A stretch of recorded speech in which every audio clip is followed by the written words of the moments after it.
السلام عليكم ورحمة الله وبركاته. الحمد لله والصلاة والسلام على رسول الله أما بعد. அன்பார்ந்த இஸ்லாமிய சகோதரிகளே, ஹஜ் பற்றிய அல் குர்ஆனிய சிந்தனைகள் 27வது வகுப்பிலே உங்கள் அனைவரையும் சந்திப்பதில் பெரும் மகிழ்ச்சி அடைகின்றோம். இன்றைய வகுப்பிலே நாங்கள் சூரா ஹஜ்ஜின் 34, 35வது வசனங்களுக்குரிய சில விளக்கங்களை நாங்கள் பார்ப்போம். அதை அல்லாஹ் தஆலா சொல்கிறார், وَلِكُلِّ أُمَّةٍ جَعَلْنَا مَنسَكًا لِيَذْكُرُوا اسْمَ اللَّهِ عَلَى مَا رَزَقَهُم مِّن بَهِيمَةِ الْأَنْعَامِ فَإِلَٰهُكُمْ إِلَٰهٌ وَاحِدٌ فَلَهُ أَسْلِمُوا وَبَشِّرِ الْمُخْبِتِينَ الَّذِينَ إِذَا ذُكِرَ اللَّهُ وَجِلَتْ قُلُوبُهُمْ وَالصَّابِرِينَ عَلَىٰ مَا أَصَابَهُمْ وَالْمُقِيمِي الصَّلَاةِ وَمِمَّا رَزَقْنَاهُمْ يُنْفِقُونَ. இந்த வசனங்களில் அல்லாஹ் தஆலா என்ன சொல்கிறான்? ஒவ்வொரு சமுதாயத்திற்கும் நாம் பலியிடும் ஒரு வழிமுறையை ஆக்கியுள்ளோம். கால்நடைகளிலிருந்து அல்லாஹ் அவர்களுக்கு உணவாக அளித்தவற்றின் மீது அவர்கள் அல்லாஹ்வின் பெயரை கூறுவதற்காக இவ்வாறு நாம் செய்தோம். எனவே உங்கள் இறைவன் ஒரே இறைவன் தான், அவனுக்கே நீங்கள் முற்றிலும் கீழ்ப்படியுங்கள். மேலும் உள்ளச்சம் கொண்டு அவனுக்கு பயந்து பணிந்தோருக்கு நீர் நன்மாராயம் கூறுவீராக. அவர்கள் எத்தகையோர் என்றால், அல்லாஹ் நினைவு கூறப்பட்டால் அவர்களின் உள்ளங்கள் பயந்து நடுங்கும். மேலும் அவர்கள் பொறுமையை கடைபிடிப்பார்கள், பொறுமையாளர்களாக இருப்பார்கள். மேலும் தொழுகையை நிலைநிறுத்தக்கூடியவர்களாகவும் இருக்கிறார்கள்.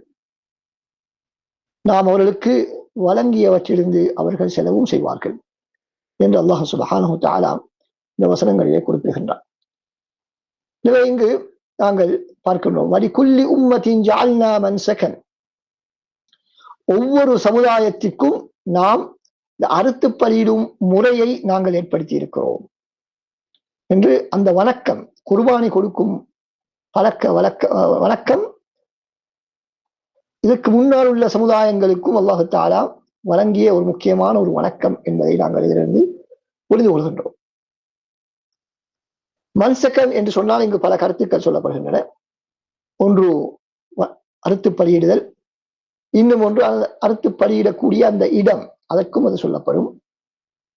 அதே நேரத்தில் பெருநாளைக்கும் சொல்லப்படும். அறுத்து பலியிட்டு பெருநாள் கொண்டாடுவது, அதற்கும் அது சொல்லப்படும். இந்த 3 கருத்துக்களும் அதற்கு சொல்லப்பட்டிருக்கின்றன. எனவே இங்கு இந்த அறுத்து பலியிடுதல் என்ற வணக்கம் எவ்வளவு ஒரு முக்கியத்துவமான சிறப்பு வாய்ந்த வணக்கம் என்பது எங்களுக்கு இந்த வசனம் சுட்டிக்காட்டுகின்றது. ஏன் அதனை அல்லாஹ் சுப்ஹானஹு வ தஆலா எங்களுக்கு தந்திருக்கிறார் என்று சொல்லும் பொழுது, லியذ்குரு ஸ்மல்லாஹி அலா மா ரஸகஹும் மின் பஹீமத்தில் அன்ஆம், அவர்களுக்கு வழங்கிய அந்த கால்நடைகளுக்கு, அல்லாஹ் தஆலா அவர்களுக்கு வழங்கிய அந்த கால்நடைகளின் மீது அல்லாஹ்வின் பெயரை அவர்கள் சொல்ல வேண்டும் என்பதற்காக. அப்படி என்றால் அதனை அறுக்கும் பொழுது அல்லாஹ்வுடைய பெயரை அவர்கள் சொல்ல வேண்டும் என்று ஒரு கருத்து சொல்லப்படுகிறது. அதே போன்று மற்றொரு கருத்து, அல்லாஹ் தஆலா அவர்களுக்கு வழங்கிய அந்த கால்நடைகளுக்காக, அவர்கள் உணவு உட்கொள்வதற்காக, அவர்கள் ஏனைய பயன்களை பெற்றுக் கொள்வதற்காக அல்லாஹ் தஆலா அவர்களுக்கு வழங்கிய அந்த கால்நடைகளுக்காக நன்றி செலுத்துவதற்காகத்தான் இந்த வணக்க வழிமுறையை நாங்கள் ஆக்கியிருக்கிறோம் என்று அல்லாஹ் தஆலா சொல்கிறார். அப்ப இங்கு நாங்கள் கவனிக்க வேண்டிய முக்கியமான விடயம் என்னவென்று சொன்னால், இந்த குர்பானி வணக்கம் என்பது வெறுமனே மனிதர்களுடைய தேவைகளை நிறைவேற்றுவதற்காக மாத்திரம் அல்ல, ஏழைகளுடைய உணவு தேவையை பூர்த்தி செய்வதற்காக மாத்திரம் அல்ல. மாற்றமாக அதற்கு பின்னால் பல்வேறு விதமான தத்துவங்கள் காணப்படுகின்றன. அதிலே மிக முக்கியமானதுதான் அல்லாஹுவை நாங்கள் ஞாபகப்படுத்த வேண்டும். அல்லாஹ்வுக்கு நன்றி செலுத்துவதற்காக நாங்கள் இந்த வணக்கத்தை செய்கிறோம். அல்லாஹ்வுக்கு அடிபணிவதற்காக, அதாவது அந்த காபிர்கள் அவர்களுடைய பல தெய்வங்களுக்கும் இந்த வணக்க வழிபாட்டை செய்து கொண்டிருந்தார்கள். அந்த வணக்க வழிபாட்டை நாங்கள் அல்லாஹ்வுக்கு மாத்திரம்தான் செய்ய வேண்டும் என்ற பல்வேறு விதமான நோக்கங்கள் அதிலே காணப்படுகின்றன. வெறுமனே ஏழைகளுக்கு உணவளிக்க வேண்டும் என்ற நோக்கம் மாத்திரம் எங்களிடத்தில் இருக்கக்கூடாது.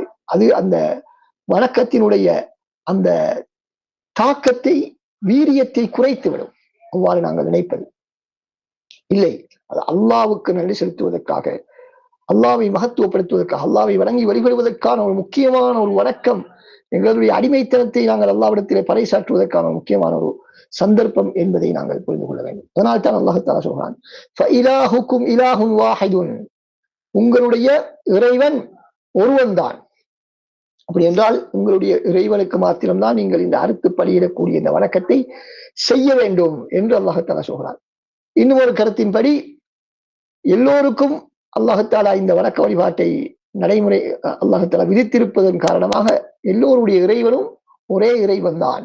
அதனால் தான் எல்லோருக்கும் அந்த சட்டத்தை அல்லாஹ் தஆலா விதித்திருக்கிறான் என்ற ஒரு கருத்தும் சொல்லப்படுகிறது. அதற்கு பின்னால் அல்லாஹ் தஆலா சொல்றான், ஃபலஹு அஸ்லிமு, அவனுக்கு மாத்திரமே நீங்கள் என்ன செய்யுங்கள், வழிபடுங்கள், கட்டுப்படுங்கள். அஸ்லிமு, அஸ்லமன்னா கட்டுப்படுங்கள், கட்டுப்பட்டான், வழிபட்டான், அடிபணிந்தான். இஸ்லாம் என்பது அதிலே இருந்து வந்ததுதான். இஸ்லாம் என்று சொன்னால் நிறைய சகோதரர்கள் சமாதானம் சமாதானம் என்று மாத்திரம் சொல்லுவார்கள். சலாம் என்பது சமாதானம் என்ற கருத்து இருந்தாலும் இஸ்லாம் என்பதனுடைய அடிப்படை அர்த்தம் கருத்து என்னவென்று சொன்னால் வழிபடுதல், சரணடைதல், அல்லாவிடத்திலே சரணடைதல். அந்த சரணடைவதை இங்கு ஏன் அல்லாஹ் தஆலா இந்த வணக்க வழிபாடுகளோடு ஹஜ்ஜினுடைய கிரியைகளோடு இந்த இடத்திலே சம்பந்தப்படுத்தி பேசுகிறார் என்று சொன்னால், ஹஜ்ஜிலே நாங்கள் செய்யக்கூடிய வணக்க வழிபாடுகள் மிகவும் சிரமமானவை. அதனை அல்லாவுக்கு மாத்திரம் வழங்கி வழிபட வேண்டும் என்ற எண்ணம் உள்ளவர்கள் மாத்திரம்தான் அதனை சந்தோஷமாக, மகிழ்ச்சியோடு, முழு மனதோடு, திருப்தியோடு செய்வார்கள். இல்லாவிட்டால் அதனை அவர்கள் கஷ்டமாக, சிரமமாக, ஒரு பெரிய ஒரு பாரமாக அவர்கள் கருதுவார்கள். அது அடுத்ததாக அன்பார்ந்த சகோதரர்களே, இந்த ஹஜ்ஜுடைய நிறைய வணக்க வழிபாடுகளை எடுத்துக்கொண்டால் ஏன் எதற்காக வேண்டி நாங்கள் அப்படி செய்ய வேண்டும் என்ற காரணம் யாராலும் சொல்ல முடியாது. காபாவை ஏன் நாங்கள் 7 முறைக்கு பகரமாக 5 முறை சுத்த முடியாது, 3 முறை ஏன் சுத்த முடியாது? சஃபா மர்வாவிலே நாங்கள் ஏன் 7 முறை நாங்கள் வலம் வர வேண்டும்? மினாவிலே ஏன் 7 கற்களை நாங்கள் அடிக்க வேண்டும்? ஏன் குறைக்க முடியாது? முதலாவது நாள் ஒரு இடத்திலே மாத்திரம் கல் அடிக்கக்கூடிய நாம் ஏனைய 3 நாட்கள் அல்லது 2 நாட்களிலே 3 இடங்களிலே ஏன் கல் அடிய வேண்டும்? இப்படி பல எங்களால் காரணம் புரிந்து கொள்ள முடியாத பல்வேறு விதமான வணக்க வழிபாடுகளை அல்லாஹ் தஆலா எங்களுக்கு தந்திருக்கிறார். எனவே இதற்கு நாங்கள் வழிபட வேண்டும் என்று சொன்னால், அதனை ஏற்று நடக்க வேண்டும் என்று சொன்னால், அல்லாஹ் தஆலாவுக்கு கட்டுப்படக்கூடிய பண்பு, அல்லாஹ் எதனை சொன்னாலும் ஏன் எதற்கு என்று கேள்வி கேட்காமல் கட்டுப்படக்கூடிய அந்த பக்குவம் எங்களுக்கு இருக்க வேண்டும் என்பதை இந்த வசனம் எங்களுக்கு சொல்கிறது. வபஷிரில் முஹ்பிதீன், எனவேதான் அல்லாஹ் தஆலா சொல்கிறார், யார் அடக்கமாக இருப்பார்களோ, பணிவோடு இருப்பார்களோ. முஹ்பிதீன் என்று சொன்னால் வணக்க வழிபாடுகளின் மூலமாக, வழிபடுவதன் மூலமாக அல்லாவுக்கு அல்லாவோடு பணிவோடு நடந்து கொள்ளக்கூடியவர்கள், அடிமைத்துவத்தை நிரூபித்து அல்லாவுக்கு பணிவோடு நடந்து கொள்ளக்கூடியவர்கள். இஹ்பாத் என்ற வார்த்தை பணிவின் காரணமாகவும் அல்லாஹ்வின் மீது உள்ள அச்சத்தின் காரணமாகவும், அல்லாஹ்வின் மீது உள்ள அச்சம் மற்றும் பணிவின் காரணமாக உடல் உறுப்புகள் அமைதியாக இருப்பதை அது குறிக்கும். உடல் உறுப்புகள் அடங்கி ஒழுங்கி அமைதியாக இருப்பதை அது குறிக்கின்றது. ஹபத் என்பதனுடைய அடிப்படை வார்த்தை உள்ளச்சம் என்பதுதான். வஜிலத், அடுத்ததாக அல்லாஹ் தஆலா என்ன சொல்கிறான், இந்த வபஷிரி முஹ்பிதீன், நீங்கள் அந்த பணிவாக நடந்து கொள்ளக்கூடியவர்களுக்கு நீங்கள் நன்மாராயம் சொல்லுங்கள் என்று அல்லாஹ் தஆலா சொல்லிவிட்டு, அந்த பணிவுடையவர்கள் யார்? அந்த பணிவுடையவர்கள் என்று சொன்னால் அந்த நன்மாராயத்துக்குரியவர்கள் யார்? என்ன நன்மாராயம்? உலகத்திலே அவர்களுக்கு நலவு கிடைக்கும், மறுமையிலும் அவர்களுக்கு சுவனம், அது போன்ற பல்வேறு விதமான நலவுகள் அவர்களுக்கு கிடைக்கும் என்ற நன்மாராயத்தை நீங்கள் இந்த பணிவானவர்களுக்கு சொல்லுங்கள். இந்த பணிவானவர்களுடைய பண்பு எப்படிப்பட்டது என்றால், வெறுமனே மக்களோடு நல்ல முறையில் நடந்து கொள்ளக்கூடியவர்கள் மாத்திரமல்ல பணிவானவர்கள். உலகத்திலே அப்படித்தான் பணிவானவர்கள் என்பது மக்களோடு நல்ல முறையிலே பணிவோடு நடக்கக்கூடியவர்கள் தான் பணிந்து நடக்கக்கூடியவர்கள். அவர் அல்லாஹ்வுடைய விடயத்திலே எவ்வளவு மோசமாக நடந்தாலும், எவ்வளவு பாவச் செயல்களை செய்தாலும் அதெல்லாம் பிரச்சனை இல்லை. அவர்கள் உலகத்திலே மக்களோடு நல்லாக நடக்கிறார்களா என்று மாத்திரம்தான் ஒரு சமுதாயம் பார்ப்பார்கள். அப்படி அல்ல. அல்லாஹ் என்ன சொல்கிறான், உண்மையான பணி உள்ளவர்கள் யாரு, இந்த நன்மாராயத்துக்கு தகுதியானவர்கள் யார், அவர்களுக்கு அல்லாஹ் ஞாபகப்படுத்தப்பட்டால் வஜ்ரத் குலூபு, அவருடைய உள்ளங்கள் நடுநடுங்கும் என்று அல்லாஹ் தஆலா சொல்கிறார். அல்லாஹ் ஞாபகப்படுத்தப்பட்டால், சூரல் நரகம் ஞாபகப்படுத்தப்பட்டால், மறுமை ஞாபகப்படுத்தப்பட்டால் அவர்கள் தாங்கள் செய்த தவறுகளை நினைத்து அவருடைய உள்ளங்கள் நடுநடுங்கும். அல்லாஹ் தண்டித்து விடுவானோ, குற்றம் பிடித்து விடுவானோ, நாங்கள் செய்த வணக்க வழிபாடுகளில் உள்ள குறைகளை மூலமாக அவைகள் மறுக்கப்பட்டு விடுமோ என்று அந்த அஞ்சக்கூடியவர்களாக அவர்கள் இருப்பார்கள். அதே போல ஒஸ்ஸாபிரீன ஆலாமா சபஹு, தமக்கு நேரக்கூடியவர்களுக்கு, தமக்கு நேரக்கூடியவற்றுக்கு, தமக்கு ஏற்படக்கூடிய சோதனைகள், சிக்கல்கள், பிரச்சனைகள் இவற்றுக்காக வேண்டி அவர்கள் பொறுமையாளர்களாக இருப்பார்கள். இப்பொழுதும் அந்த பொறுமையை கடைபிடிக்கக்கூடிய பழக்கம் அவர்களிடத்திலே இருக்கும். அதான் அஸ்ஸாபிரீன, பொறுமையாளர்கள் என்று அல்லாஹ் தஆலா சொல்வான். எப்பொழுதும் அவர்கள் பொறுமை அவர்களிடத்திலே காணப்படும். அடுத்ததாக அல்லாஹ் தஆலா சொல்வான், முகீமிஸ் ஸலாத், தொழுகையை அவர்கள் நிலைநாட்டக்கூடியவர்கள், தொழுகையை அவர்கள் நிலைநாட்டக்கூடியவர்கள். மேலும் வமம்மா ரஸக்னாஹும் யுன்ஃபிகூன், நாம் அவர்களுக்கு வழங்கியவற்றிலே இருந்து அவர்கள் அல்லாஹ்வின் பாதையில் செலவழிப்பார்கள். இந்த அனைத்து பண்புகளும் யாரிடத்தில் இருக்கிறதோ அவர்கள் தான் பணிவுடையவர்கள். யார் தொழுகையிலே கவனமாக இருக்கிறார்களோ அல்லது தொழுகையிலே பொடுபோக்காக இருக்கிறார்களோ அவர்கள் பணிவுள்ளவர்கள் அல்ல. மக்களிடத்தில் அவர்கள் பணிவானவர்களாக, நல்லவர்களாக கருதப்பட்டாலும் சரி. அதே நேரத்தில் அல்லாஹ்வுடைய பாதையில் அவர்கள் செலவழிப்பார்கள். அல்லாஹ்வுடைய பாதை அவர்கள் செலவழிப்பார்கள் என்பது மிக முக்கியமான அவர்களுடைய பண்பு. எனவே இந்த பண்புகள் ஒரு மூமினிடத்தில் இருக்க வேண்டிய முக்கியமான பண்புகள். அல்லாஹ்வுக்கு அடிபணிந்து வாழக்கூடியவருடைய முக்கியமான 4 பண்புகளை அல்லாஹ் சுப்ஹானஹு வ தஆலா இங்கு சொல்கிறான். முதலில் உள்ளச்சம், வஜிலத் குலூபுஹும், அதே போல அல்லதீன இதா ذுக்கிரல்லாஹு வஜிலத் குலூபுஹும் வஸ்ஸாபிரீன, பொறுமையாக இருப்பார்கள். என்ன கஷ்டம் வந்தாலும் அதனை அல்லாஹ்வுக்காக வேண்டி சகித்துக் கொள்வார்கள். மூணாவது, தொழுகையை சரியாக நிலைநாட்டுவார்கள். சதகாக்களை, தான தர்மங்களை, ஜகாத்துகளை சரியான முறையில் அவர்கள் கொடுக்க வேண்டிய இடங்களுக்கு கொடுப்பார்கள் என்று அல்லாஹ் சுப்ஹானஹு வ தஆலா சொல்கிறார். எனவே அன்பார்ந்த சகோதரர்களை, நாங்களும் இந்த ஹஜ்ஜுக்கு செல்லக்கூடியவர்கள், உம்ராவுக்கு செல்லக்கூடியவர்கள், செல்லாதவர்கள் எல்லோரும் இந்த வசனத்திலே குறிப்பிடப்படக்கூடிய பணிவானவர்கள் என்பவர்களுக்குரிய அந்த பண்புகளை நாங்கள் பெற்றுக்கொள்வதற்கு நாங்கள் முயற்சிக்க வேண்டும். அல்லாஹ் தஆலா இந்த பண்புகளை பல இடங்களில் அல்-குர்ஆனிலே சொல்கிறார். பல இடங்களில் அல்-குர்ஆன், இந்த இடத்திலே மாத்திரமல்ல, சூரத்துல் அன்ஃபாலில் அல்லாஹ் தஆலா சொல்லும் பொழுது இன்னமல் முஃமினூன், மூமின்களை பற்றி அல்லாஹ் சொல்லும் பொழுது இங்கு பணிவுள்ளவர்களை பற்றி சொல்கிறான். மூமின்களை பற்றி அல்லாஹ் சொல்லும் பொழுது என்ன சொல்கிறான்? மூமின்கள் என்பவர்கள் அல்லாஹ் அவர்களிடத்திலே ஞாபகப்படுத்தப்பட்டால், அல்லாஹ்வை பற்றி எடுத்து கூறப்பட்டால், வஜிலத் குலூபுஹும், அவருடைய உள்ளங்கள் நடுநடுங்கும். குர்ஆன் வசனங்கள் எடுத்து ஓதிக்கப்பட்டால் அவருடைய ஈமான் அதிகரிக்கும். அல்லாஹ்வை அவர்கள் சார்ந்திருப்பார்கள். அல்லாஹ்வின் மீது பொறுப்பு சாட்டக்கூடியவர்களாக, தவக்குல் வைக்கக்கூடியவர்களாக அவர்கள் இருப்பார்கள் என்று சூரத்துல் அன்ஃபால் 2வது வசனத்தில் அல்லாஹ் தஆலா சொல்கிறார். சூரத்துல் ஸுமர் 23வது வசனத்தில் அல்லாஹ் தஆலா என்ன சொல்கிறார்? அல்லாஹ் நஸல அஹ்ஸனல் ஹதீஸ கிதாபன் முத்தஷாபிஹா, ஒரே மாதிரி அமைந்த அழகான வார்த்தையை அல்லாஹ் தஆலா தான் உங்களுக்கு இறக்கி இருக்கிறான். தக்ஷைரு மின்ஹு, அதன் மூலமாக தக்ஷைரு மின்ஹு, நடுநடுங்கும், மெய் சிலிர்க்கும். யார்? ஜுலூதுல் லதீன யக்ஷௌன ரப்பஹும், தனது இறைவனை அஞ்சக்கூடியவர்களுடைய தோள்கள் சிலிர்க்கக்கூடியதாக இருக்கும். அவர்களுடைய தோள்களும் உள்ளங்களும் அல்லாஹ்வுடைய திக்ருக்காக வேண்டி மென்மையாகும் என்று அல்லாஹ் தஆலா சொல்கிறான்.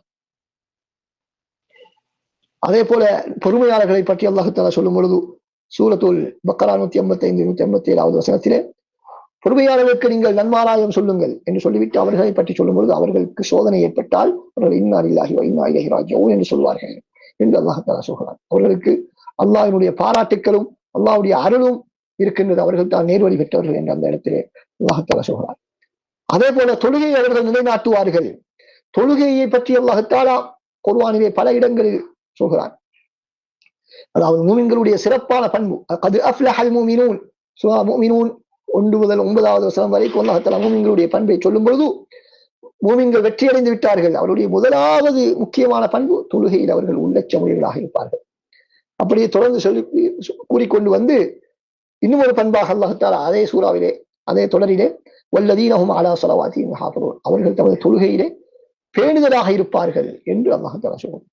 அதே போல செலவழிப்பதை பற்றியும் அல்லாஹ் தஆலா குர்ஆனிலே பல இடங்களில் அல்லாஹ் தஆலா சொல்கிறார். சூரத்துல் பக்ரா 274வது வசனம், அவர்கள் இரவிலும் பகலிலும் ரகசியமாகவும் பரகசியமாகவும் அவர்கள் செலவழிப்பார்கள். அவர்களுக்கு அல்லாஹ்விடத்திலே கூலி உண்டு, மறுமையினால் அவர்களுக்கு அச்சமோ கவலையோ ஏற்பட மாட்டாது என்று அல்லாஹ் தஆலா சொல்கிறார். அதே போல சூரத்துல் அன்ஃபால் 2 முதல் 4வது வசனம் வரைக்கும் உள்ள வசனங்களில் ஏற்கனவே நாங்கள் சொன்னதனுடைய தொடர், அவர்கள் தொழுகை நிலைநாட்டுவார்கள். அல்லாஹ்வின் பாதையில் செலவழிப்பார்கள், நாம் கொடுத்தவற்றிலிருந்து செலவழிப்பார்கள், அவர்கள் தான் உண்மையான மூமின்கள் என்று அந்த வசனத்திலே அல்லாஹ் தஆலா சொல்கிறார். அதேபோல சூரத்து ராத் 21, 24வது வசனம், சூரத்து ஃபாத்திர் 29, 30வது வசனம் போன்ற வசனங்களில் எல்லாம் அல்லாஹ் தஆலா தொழுகையை நிலைநாட்டுவது, ரகசியமாக பரகசியமாக அல்லாஹ்வுடைய திருப்பொருத்தத்தை நாடி அல்லாஹ்வின் பாதையில் செலவழிப்பது என்ற விடயங்களை சொல்கிறான். அதே போல குடும்பத்தை சேர்ந்து நடப்பார்கள், அவர்கள் குடும்பத்தை சேர்ந்து நடக்கக்கூடியவர்களாக இருப்பார்கள் என்று அல்லாஹ் தஆலா சொல்கிறான். அதே போல அல்லாஹ்வுடைய திருப்பொருத்தத்தை நாடி பொறுமையாக இருப்பார்கள், தொழுகை நிலைநாட்டுவார்கள், நாம் கொடுத்தவற்றையே இருந்து அவர்கள் செலவழிப்பார்கள் என்று பல இடங்களில் அல்லாஹ் தஆலா இவ்வாறு இங்கு சொல்லப்பட்ட பண்புகளை பல இடங்களில் அல்லாஹ் தஆலா சொல்கிறான்.